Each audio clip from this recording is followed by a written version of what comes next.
Привіт, мене звати Давид. Ось і настає довгоочікуваний 2026 рік.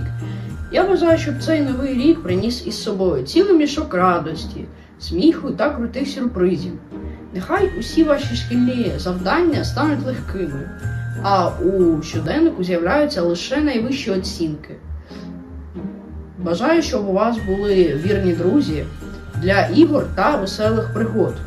І, звісно, міцного здоров'я, щоб не пропустити жодного свята.